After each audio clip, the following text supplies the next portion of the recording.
Ross Ulbricht is serving a double life sentence without parole for all nonviolent charges for creating a website. Please help free this peaceful man. Go to freeross.org and sign and share the petition.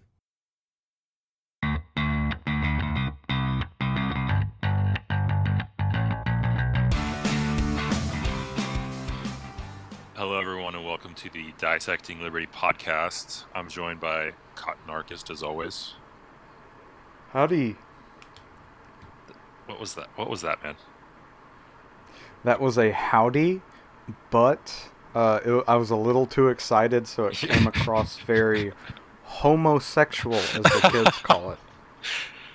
Yeah, I had to call that one out because that one was actually Howdy.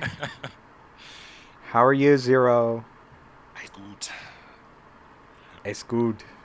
So, anyway, today we're talking about some theories on the origin of the state, and so yeah, we're going to be referencing an article on a website called politicalsciencenotes.com, shared by Meenakshi D. I don't know. Anyway, we're just we're going to be looking at that as for reference, and then we got Anatomy of the State for part of it, and yeah. So basically, what we're going to try to do is overview these different theories on the origin of the state. There are four main theories, and that we'll talk about. The first one being the patriarchal theory, then the divine theory, which is also known as the divine right of kings. Then you have the social contract theory, which we're all familiar with, and then the force theory, which is the theory that Rothbard talks about in Anatomy of the State. So first up, we have the patriarchal theory, and I'm going to hand that over to Cotton. Yeah, the patriarchal theory basically says that, and then, man, if this guy wanted people to pronounce his name right, he should have been named something a lot easier. That's right. Meenakshi D. And this is a good paper. I read it earlier.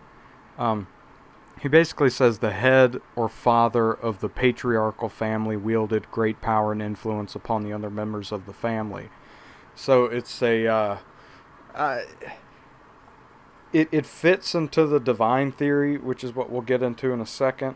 But it's also very medieval, I guess. So you have different families controlling areas of land, making up a state, and it's not necessarily exclusive to the male being the leader. You know, it can also have a bit of overlap with divine theory, but basically the male of a certain family is the head of a certain patch of land, and they are the king or they are the dictator.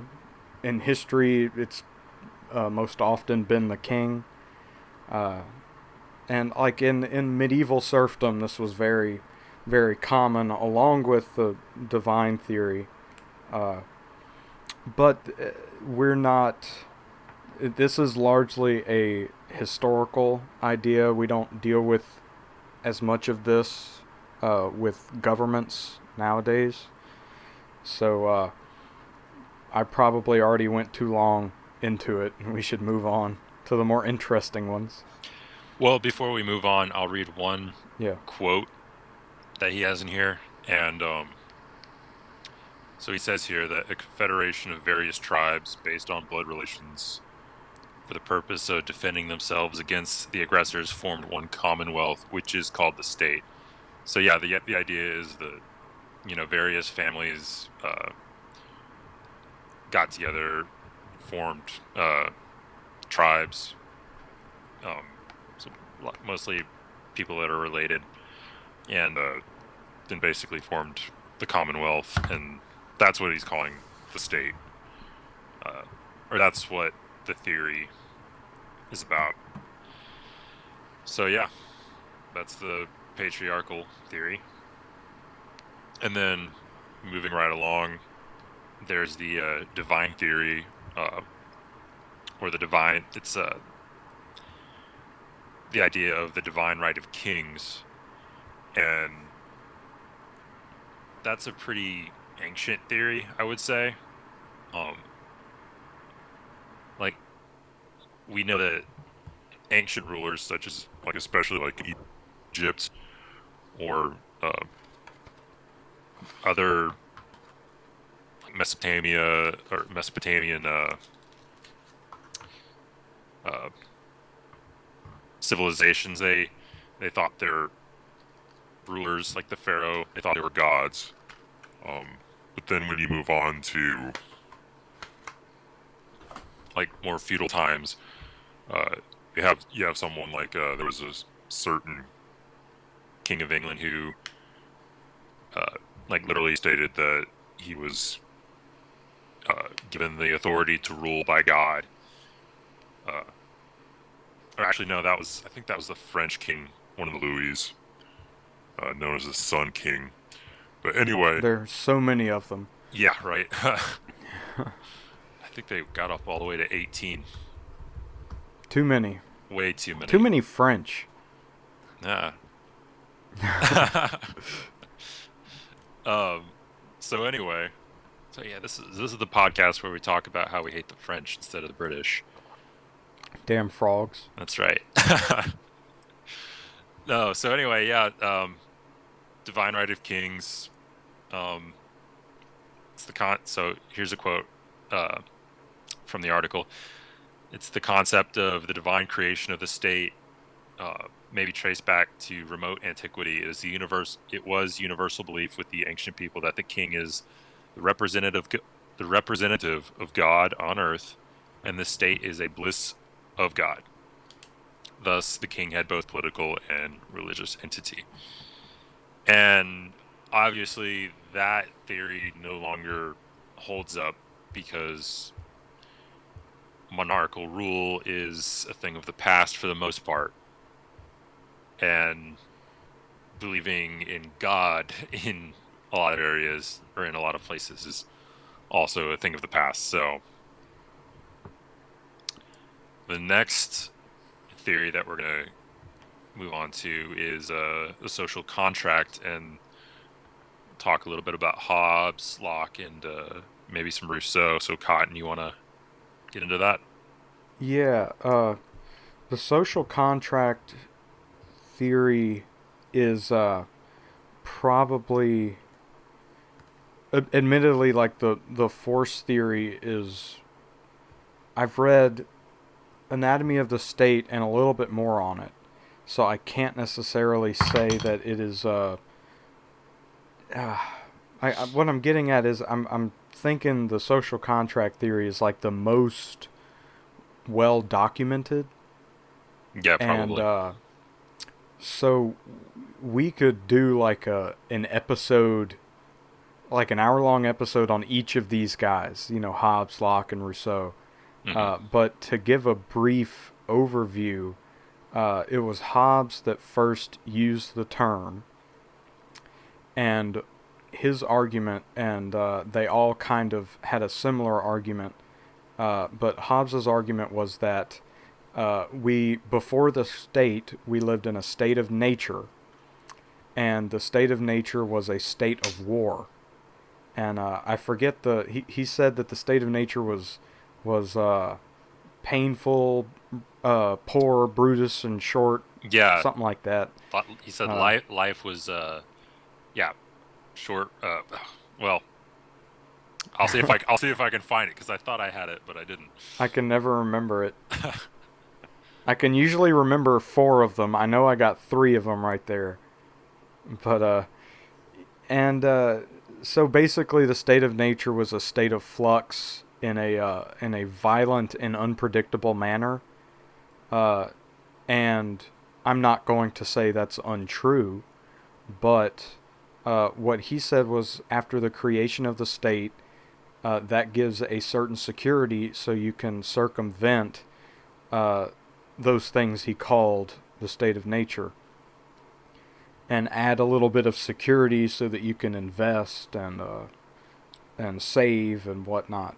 And Hobbes took it to a level that today we would call, I would argue that we would call it fascistic. Just a complete merger of everything in the state, if not just dictatorial. But I don't think so. And then Locke was very minarchist. He believed that the state of nature was not a state of war, like Hobbes said, but there was certain insecurities that led to people not being able to save and invest and work peacefully. So we need to create a minimal state to secure life, liberty, and property. And Rousseau is a bit different. He did not believe that it was the state of nature that corrupted man, but it was rather civilization. He thought that like the cultivation of arts and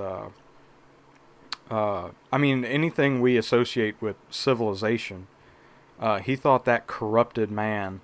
So his version of the social contract, although he did not necessarily call it that, he spoke of the social contract in kind of a derisive manner. His idea was what we would consider like anarcho-communism or anarcho-syndicalism, probably. To where it's crazy. Like, you read this stuff now and you're surprised anybody ever, or anybody now takes him seriously, because he's incredibly sexist, first of all.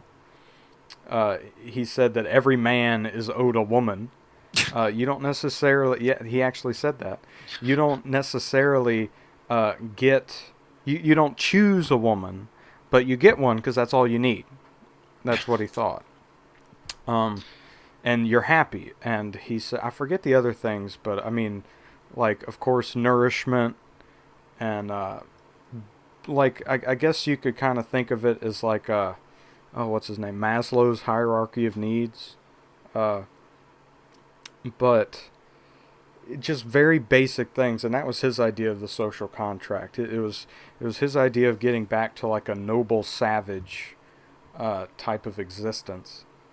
And but then again, like I said earlier, we could do entire episodes on each of these, and we may do an in-depth episode on one of these in the near future. It's very possible. Hopefully. Hopefully. So I think that's a good outline of the three largest thinkers in each of those for the social contract. So let's get into the force theory, unless you had something to say. No, yeah, you got it as well as I was hoping, so that's cool. All right, so the force theory is basically the idea that, well, what Rothbard outlines in Anatomy of the State is that there are two ways to accumulate wealth. And the first is obviously to create it yourself through labor and creating value, right? And then the second way is to use coercion and violence to steal from other people. And so what he says is that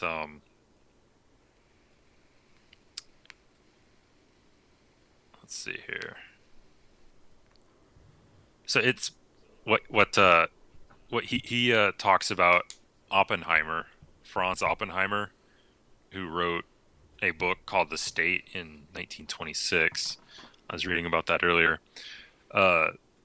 And what Oppenheimer says is that the state is the organization of the political means. It is the systemization of the predatory process over a given territory. So basically the idea is that people, like tribes, like raiding tribes, would go around and they would uh, take resources from others, and um,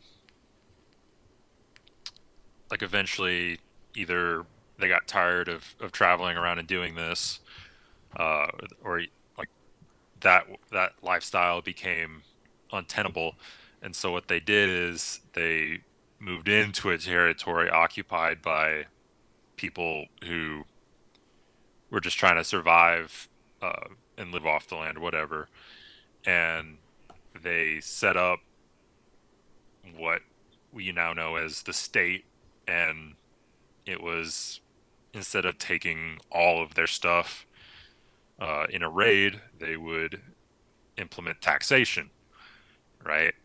And so that's basically the idea behind the force theory, which is uh, the force theory basically sees the state for what it is, in my opinion, which is a monopoly on force in a given area, and they take your stuff and they hurt you. So, if you had anything to add on that, Cotton, go ahead. Yeah, I think that's a good metaphor. I don't necessarily think that it's true in every case. Like, I think, if it's not true in like 100%, it might be true a bit. Like, in our system in America, I think that it's a mixture of the force theory and social contract. But I think largely that's the best metaphor for the state. Um, I know I mentioned this to you earlier. Michel Dumontaine wrote an essay called On Cannibalism. It's a wild essay. Y'all should read it. Uh, and in that, he talks a bit about the culture of Brazil. This was like when America was still a far off land yet to be colonized or settled, and he was talking about the culture in Brazil, and he said that largely it was a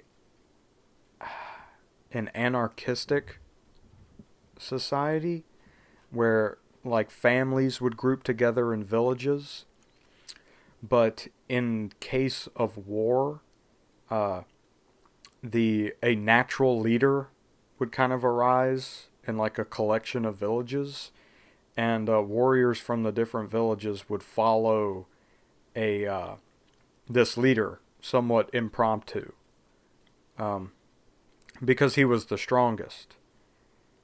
And so I think that that is maybe like a historical uh, description of the force theory, but I think the Rothbard description in Anatomy of the State is like the best description that is still current to modern day issues. Uh, and again, like circling back, I think it's the best metaphor for the state. Um, and I do not think that it is untrue. Like, the patriarchal theory might have a little bit of overlap with the divine theory, or one theory might have a little bit of overlap with another, but then not, a third. Mm, But the force theory has overlap with every single one. So I right. definitely think that that is the most pervasive. Yeah.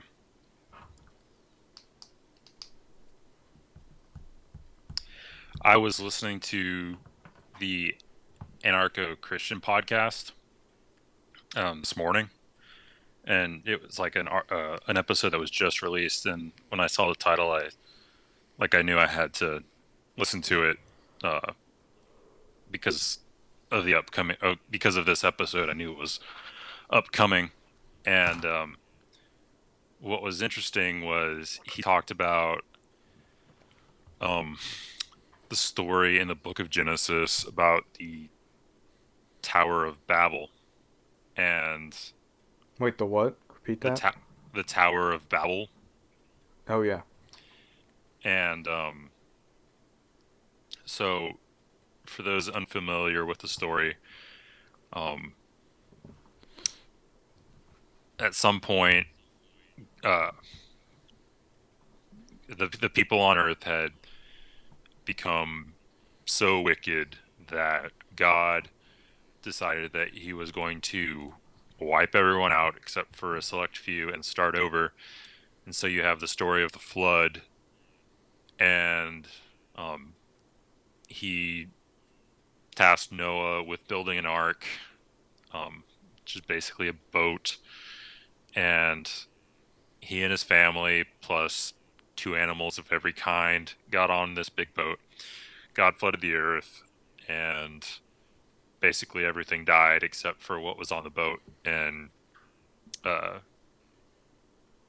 the everything started from that point.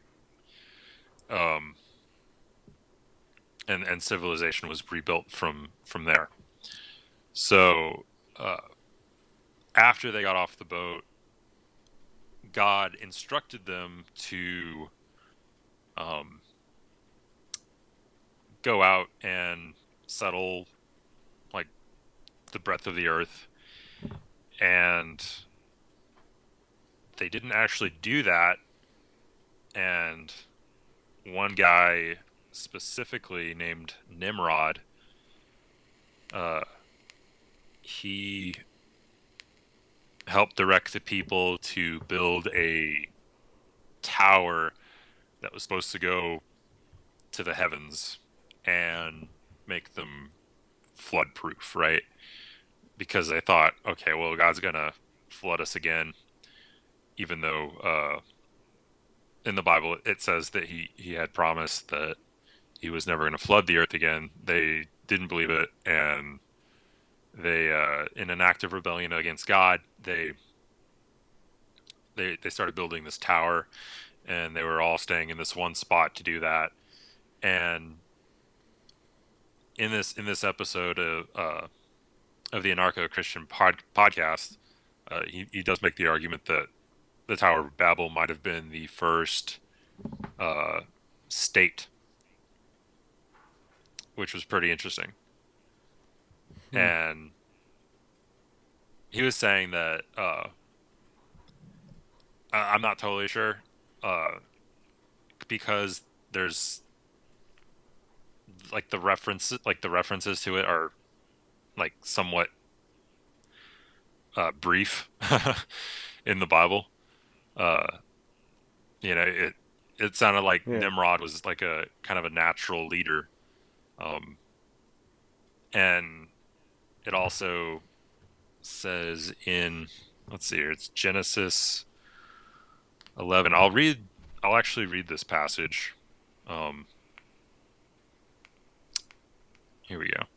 So Genesis 11, and I'm reading like the ESV version of the Bible. It says, "Now the whole earth had one language and the same words. And as people migrated from the east, they found a plain in the land of Shinar and settled there. And they said to one another, 'Come, let us make bricks and burn them thoroughly.' And they had brick for stone and bitumen for mortar. Then they said, 'Come, let us build ourselves a city and a tower with its top in the heavens, and let us make a name for ourselves, lest we be dispersed over the face of the whole earth.' And the Lord came down to see the city and the tower which the children of man had built. And the Lord said, 'Behold, they are one people, and they have all one language. And this is only the beginning of what they will do. And nothing that they propose to do will now be impossible for them. Come, let us go down and there confuse their language, so that they may not understand one another's speech.' So the Lord dispersed them from there over the face of all the earth, and they left off building the city. Therefore its name was called Babel, because the Lord confused the language of all the earth, and from there the Lord dispersed them over the face of all the earth. So anyway, it was an interesting episode uh, over the possible first state, and yeah, I recommend going and listening to it if you're interested. Yeah. Yeah, I'd never thought of that before. Yeah, no, I had not either. I know that in the Bible it says that like cities and all that had existed before that, but I don't know how those were. Um, I don't know how those were run. Um, and I know that, I guess from what I understand, it was a bit like what a statist would call anarchy. Um, like people, like I guess obviously like property rights Yeah. and theories like that had not come into popular knowledge, and so I guess it was a bit wild, and they that's part of why God decided to destroy basically everyone. So, but yeah, and then yeah, it's possible that the first state was actually at the Tower of Babel. So yeah, Well, all right. I hope y'all have a good education on this now, or at least a cursory education. yeah, and there's a lot of resources on this stuff. So if you're interested, look it up. We're just hoping to kind of get you started in the right direction. Yeah, just man, beware the Frenchman. Yeah, That's all I gotta say. the frogs can suck it. That's right. Voltaire was cool. Have you ever read Candide by Voltaire? No. Oh, that's a good book. Uh, he was like one of the first trolls in history. Nice. He's awesome. Uh, and then in the last episode we talked about Camus. I like Camus. He's cool. But then the rest of them can suck it, man. They can suck on some frog legs. That's right. All right. Well, wrapping it up, I'm Liberty Zero, reminding you to zero your rifle. And I'm Cottonarchist, reminding you to pick cotton voluntarily. I like that. That's awesome.